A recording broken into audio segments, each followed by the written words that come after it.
For more on the effort to combat terrorism in Yemen, we're joined once again by Juan Zarate. He's a senior advisor with the Center for Strategic and International Studies and a security analyst for CBS News. Welcome back to the program.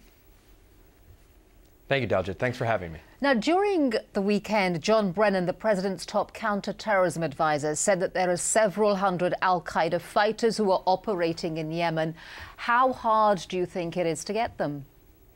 Well, I think it's difficult. What you have in Yemen is an emerging safe haven where al-Qaeda figures have not only tribal elements who are sympathetic to them where they can hole up, but they also have a geography that is to their advantage.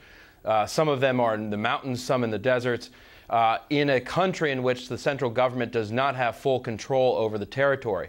And so it's not very easy to go after what may be just a couple of hundred individuals.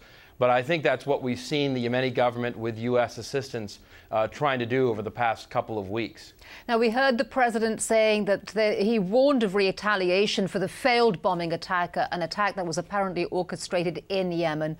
What kind of retaliation do you think that we can expect? Well, I think we can expect more of what we've seen over the past 2 weeks, which has included raids on suspected al-Qaeda compounds, missile strikes where apparently certain al-Qaeda individuals and leaders have already been killed. So I think we can expect more of the same.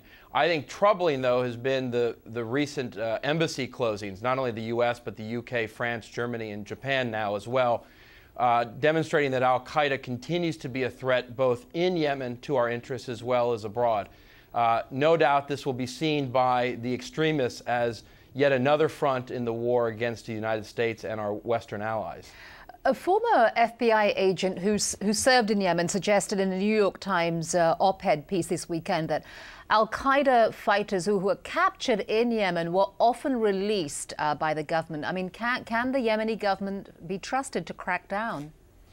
Well, I think this is one of the questions, and it's one of the questions, frankly, that has complicated the return of some of the Guantanamo detainees. You have over 90 or so Yemeni detainees still in Guantanamo. You've had in the past jailbreaks as well as negotiated releases of known al-Qaeda figures. One of the tense points between the U.S. government and the Yemeni government had been the escape and, to a certain extent, the release of the perpetrators of the USS Cole attack in October 12, 2000. Which caused tension between the governments. And I think it's that history of having al-Qaeda figures released or escape imprisonment that has been a cautionary tale to not only the prior administration, but also this administration in terms of releasing Yemeni detainees into the country. And very briefly, do you believe that giving tens of millions of dollars more to Yemen to combat terrorism is going to work, given that many parts of that country aren't even under the direct control of the central government?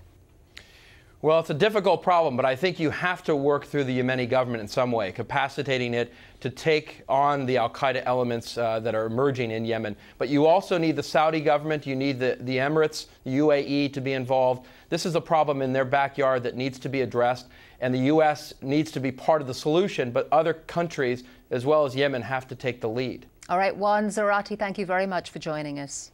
Thank you.